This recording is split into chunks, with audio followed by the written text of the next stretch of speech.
Não existe nada mais importante que a educação de nossos filhos. Nós, pais e professores, fizemos este vídeo para que vocês, pais e professores, possam entender o que são as bases curriculares comuns. Em primeiro lugar, vocês devem saber que a Constituição brasileira afirma, em seu artigo 205, que a educação é dever da família.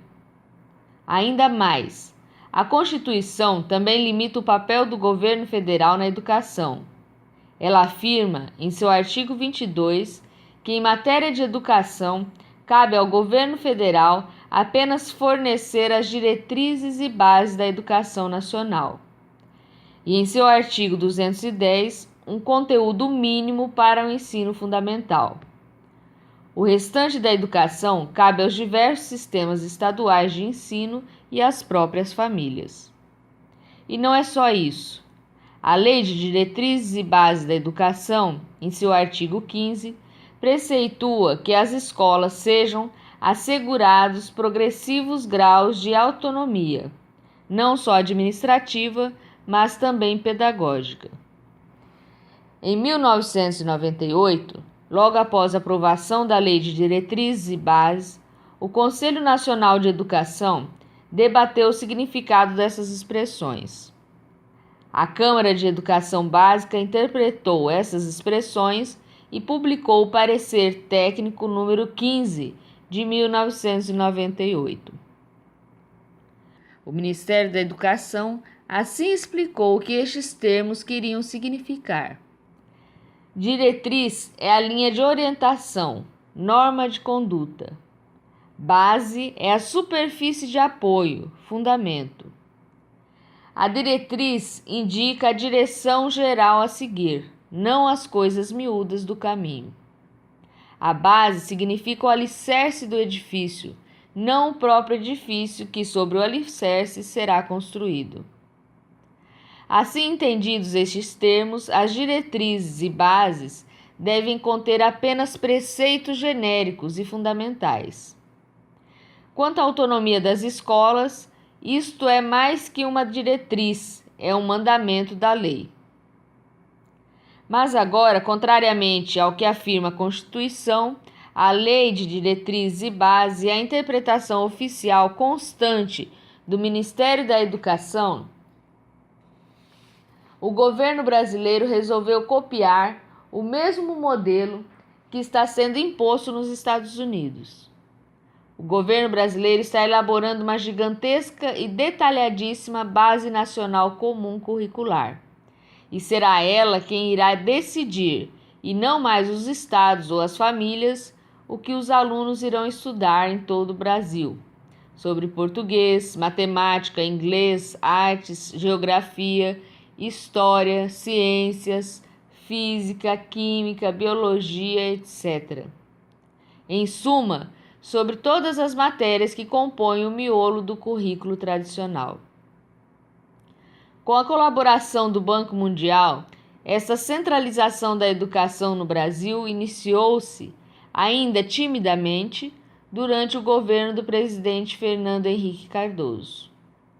Mas o próprio ministro da Educação da época, Paulo Renato Souza, que havia imaginado um projeto semelhante às atuais bases nacionais curriculares comuns, impediu seu prosseguimento, declarando que a iniciativa seria inconstitucional.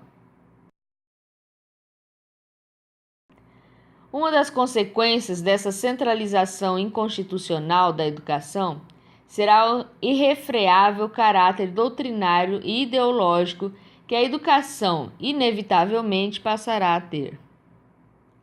Como exemplo dessa ideologização, além de diversos outros conteúdos, a terceira versão das bases, que será aprovada em novembro deste ano de 2017, está recheada de ideologia de gênero.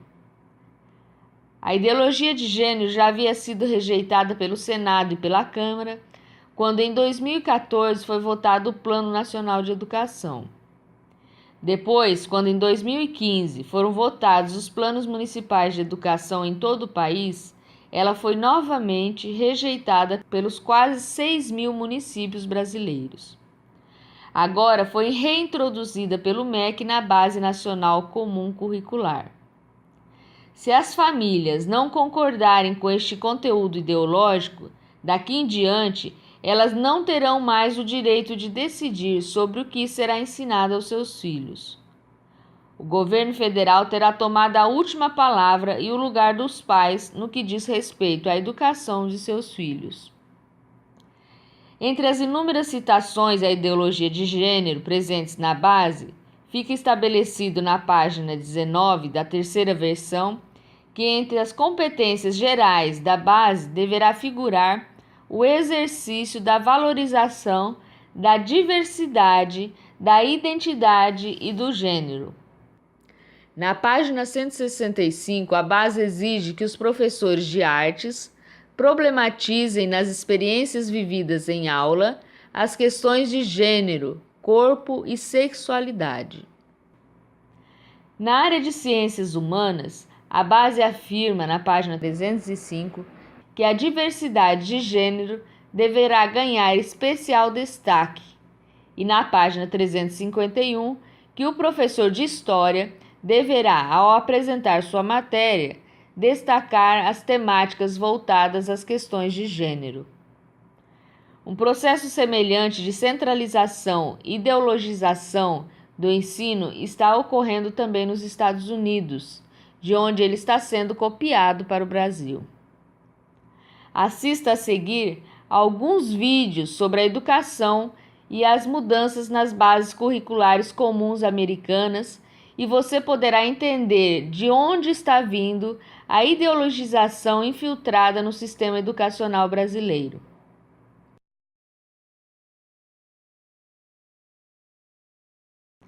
Lembre-se, não existe nada mais importante que a educação de nossos filhos.